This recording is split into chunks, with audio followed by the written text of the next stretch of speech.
Nintendo has a problem. The beloved N64 classic, The Legend of Zelda Ocarina of Time Remake, was recently revealed during the June 2026 Nintendo Direct and has generated massive hype. Because Nintendo only showed a brief cinematic teaser with young Link and a tapestry, the community is curious for details. Will this be a full remake from scratch, or more similar to the 2011 Ocarina of Time Remake on the 3DS? Not too long after the Direct, Nintendo posted, and quickly deleted, a store description stating that the game would feature updated designs and timeless gameplay. This has split the fanbase and raised questions to what this actually means. Does a 1998 masterpiece actually hold up in 2026 without a mechanical overhaul? Will Nintendo keep the exact same combat, mechanics, puzzles and dungeons from 1998, just wrapped in a modern engine? Or will they be reimagining these from the ground up? Ocarina of Time is held dear to many Zelda fans. If too many changes are made from the original vision, it's going to cause outrage in the Nintendo community. Ocarina of Time invented the classic 3D lock-on targeting that you still see in many games today, like Dark Souls and Elden Ring, but the version in Ocarina of Time is pretty stiff by today's standards. It also didn't have dual-stick camera control and relied heavily on the Z button center tool to control the camera. The auto jump would also feel a bit strange in a modern 2026 title. Some would see this as a justification for updated mechanics.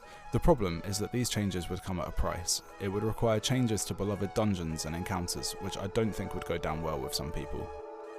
Ocarina of Time's dungeons are designed around Link's movement speed, jump distance and item timing. Changing the physics engine breaks the puzzle design. If Nintendo are intent on changing these mechanics, they need to strike a balance to not upset fans. Back in September 2019, Nintendo released a remake of The Legend of Zelda Link's Awakening on the Switch. This looked entirely new, but played functionally exactly like the Game Boy original. It had the same grid-based map layout, but had a fresh coat of paint giving the feel of an entirely new game. I'm personally torn. I think it would be great if Nintendo took this approach for Ocarina of Time, but it also raises the question of what makes this different from the 2011 remake. Granted, this remake is 15 years old, and not very accessible, seeing as it's only on the 3DS, a console which I haven't physically seen in years. But I would argue this remake still holds up. It streamlined navigation, enhanced graphics and frame rate, improved inventory management, and it added many general quality of life features.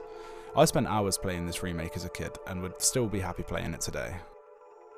Another example to illustrate my point would be the Resident Evil series. Capcom's Resident Evil 2 was released in 1998 and is a horror classic held dear to many fans. A lot of people believe the original 1998 version doesn't hold up today due to the CCTV style fixed camera angles and door animation style loading screens. In 2019, a complete remaster was released on all platforms. This did away with fixed camera angles, replacing them with an over-the-shoulder third-person view. Personally, I'm a big fan of the older fixed camera angle views. For me, there was something special about being able to hear something just around the corner, and this not being revealed until you move further through the room to get a different camera angle. Anyway, the Resident Evil 2 remake did very well, with a 9 out of 10 on IMDb and overwhelmingly positive reviews on Steam. It stayed true to the setting and story, but with a new third-person view and modern mechanics. Some people argue this added a level of immersion that the 1998 version with fixed camera angles didn't have. Raccoon City Police Station was reimagined in a 3D setting, adding a level of exploration that couldn't be captured in 1998. So, back to Ocarina of Time. I wonder which of these two routes Nintendo will take. Will it be a one-to-one remake with a fresh coat of paint, similar to Link's Awakening? Or will they be redoing everything from the ground up, similar to the Resident Evil remakes? Surprisingly, the remake will be hitting shelves later this year in 2026. This makes me wonder how long they've been working on this behind the scenes. I would have expected a 2027 release date at the minimum. I suppose all we can do is wait and see. I'll be keeping my ears to the ground and will update with more videos when we have more information. Let me know in the comments what route you think Nintendo will take. Do you want to see a faithful one-to-one remake similar to the 3DS version, or would you prefer a complete remaster from the ground up with updated mechanics? If you want to keep up to date with this, make sure to subscribe. Thanks for watching, hope you enjoyed, bye.